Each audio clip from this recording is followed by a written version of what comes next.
여러분, 혹시 이런 상상해 보신 적 있나요?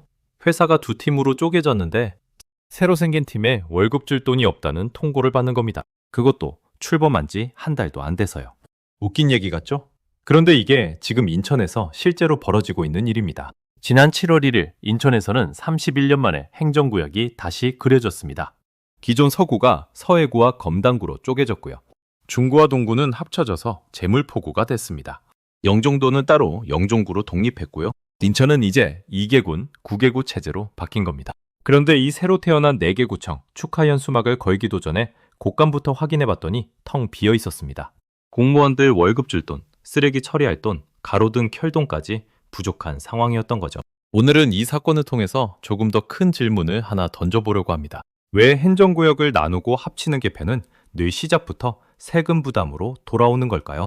그리고 이게 인천만의 이야기로 끝날까요? 아니면 우리 지갑에도 언젠가 영향을 주게 될까요? 일단 숫자부터 정확하게 짚고 넘어가겠습니다. 서해구입니다.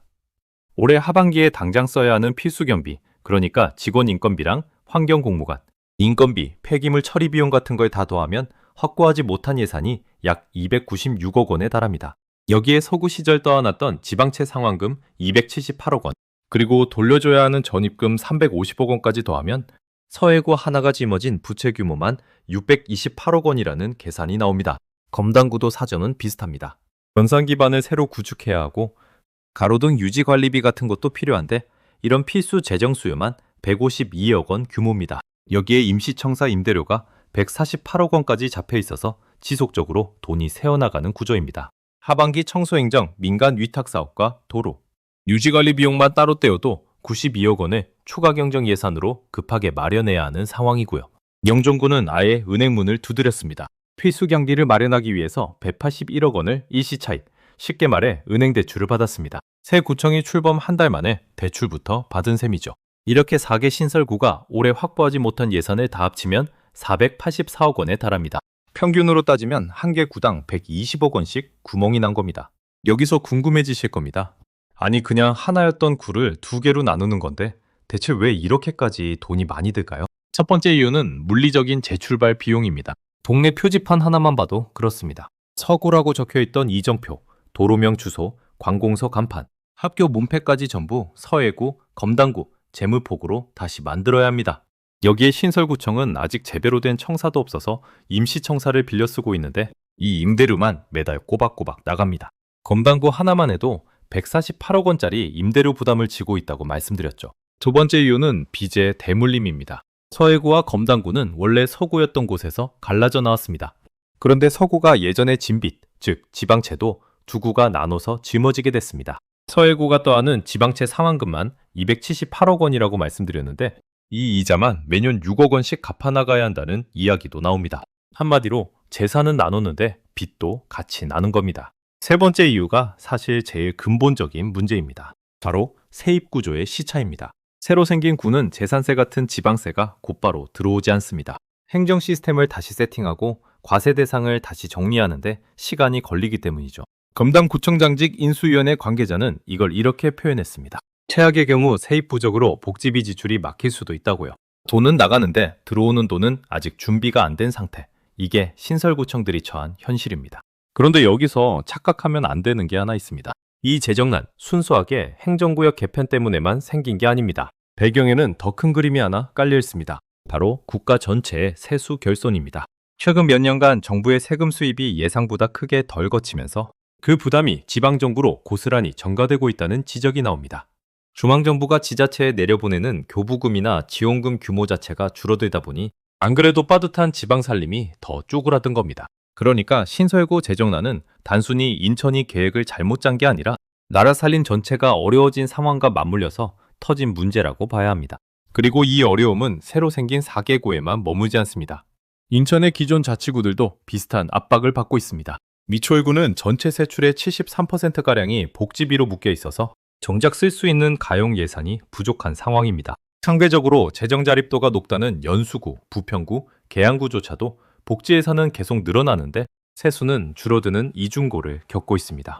다시 말해 신설구의 재정 절벽은 빈산의 일각이고 그 아래에는 인천시 전체, 더 나아가 지방재정 전반에 구조적인 문제가 깔려 있는 겁니다. 자, 그러면 이 상황을 인천시는 그냥 손 놓고 보고만 있을까요? 그건 아닙니다. 인천시는 하반기 추가 경정 예산과 특별 조정 교부금 약 400억 원 규모의 재원을 풀어서 신설구들의 수혈을 해줄 계획이라고 밝혔습니다. 서해구와 검단구는 아예 취임 첫날부터 구청장 2명이 만나서 긴급 재정 대응 공동 태스크포스를 꾸렸습니다. 혼자 힘으로는 버티기 힘드니까 힘을 합쳐서 인천시와 정부에 지원을 요청하겠다는 겁니다. 여기서 잠깐 경제 상식 하나 짚고 가겠습니다. 지방정부가 돈이 부족할 때 선택할 수 있는 카드는 크게 3가지입니다. 첫째, 상위 정부인 인천시나 중앙정부에서 지원금을 받는 것. 둘째, 은행에서 돈을 빌리는 것.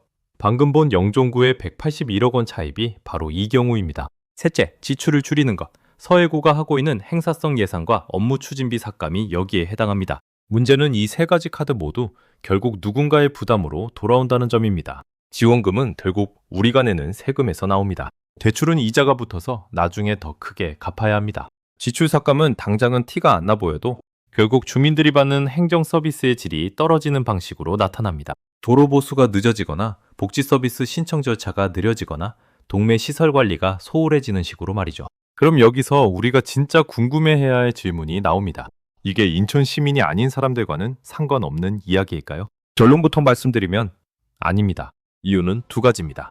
첫 번째, 행정구역 개편은 인천만의 이슈가 아닙니다. 지금 대한민국 여러 지자체에서 인구 변화나 생활권, 재편의 이유로 행정구역을 조정하려는 움직임이 계속 논의되고 있습니다. 인천의 이번 사례는 앞으로 다른 지역에서 비슷한 개편을 추진할 때 참고할 수밖에 없는 선례가 됩니다. 그리고 그 선례가 보여주는 건 개편 계획을 세울 때 재정 준비를 얼마나 꼼꼼히 해야 하는지에 대한 경고입니다. 만약 여러분이 사는 지역에서도 행정구역 개편이나 통합 이야기가 나온다면 화려한 청사진 뒤에 숨어있는 초기 재정 비용부터 확인해 보시는 게 좋습니다. 두 번째, 더 중요한 이유입니다. 지방정부의 재정난은 결국 국가 전체 재정과 연결됩니다. 지방정부가 감당하지 못하는 돈은 결국 중앙정부의 교부금, 특별조정 교부금, 각종 지원사업 예산으로 메어집니다. 그 돈은 어디서 나올까요? 결국 국세, 그러니까 우리 모두가 내는 세금에서 나옵니다. 지방의 재정 위기가 쌓이고 쌓이면 언젠가는 국가 전체의 재정, 건전성 문제로 번질 수 있다는 게 여러 전문가들이 반복해서 지적하는 부분입니다. 여기서 조금 더 체감되는 비교를 해보겠습니다. 4개 신설구가 부족한 예산 484억 원. 이 돈이 어느 정도 규모인지 감이 잘 안 오실 수 있습니다. 소형 아파트 한 채가 대략 3억 원에서 4억 원 사이라고 치면 이 부족분 하나로 소형 아파트 100채 넘게 살 수 있는 금액입니다. 신설구 청사 하나 짓는데 필요한 돈이 보통 수천억 원 단위라는 점을 생각하면 지금 이 4개구는 새 건물은커녕 당장 이번 달 버틸 운영비조차 빠듯한 셈입니다. 이쯤에서 정리해 보겠습니다. 오늘 짚어드린 인천 신설구 재정난 숫자로 다시 한번 요약하면 이렇습니다. 서해구 부족 예산 약 296억 원, 총 부채 628억 원, 검단구 필수 재정 수요 152억 원, 임시청사 임대료 148억 원, 영종구 긴급 차입금 181억 원, 4개구 전체 부족 예산 484억 원, 인천시 지원 예정 규모 약 400억 원. 이 숫자들이 우리에게 알려주는 건 단순합니다. 행정 개편이든 기업의 분사든 조직을 나누는 결정에는 반드시 초기 재정 부담이 따라온다는 겁니다. 그리고 그 부담을 누가 먼저 얼마나 정확하게 계산해면지에 따라서 출발선의 모습이 완전히 달라진다는 사실입니다.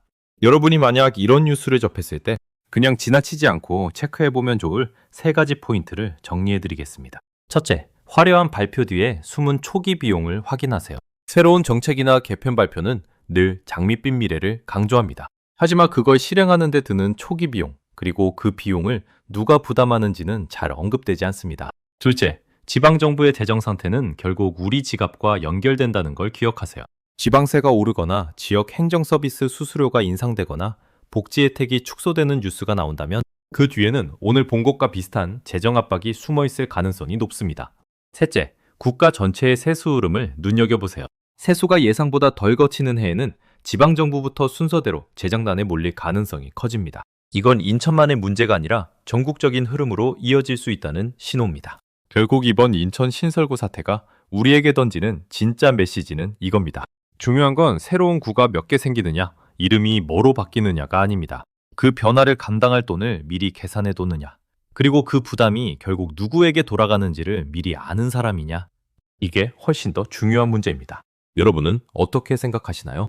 이런 행정구역 개편, 장기적으로는 효율을 높이기 위해 꼭 필요한 성장통이라고 보시나요? 아니면 준비 없이 밀어붙인 무리한 결정이라고 보시나요?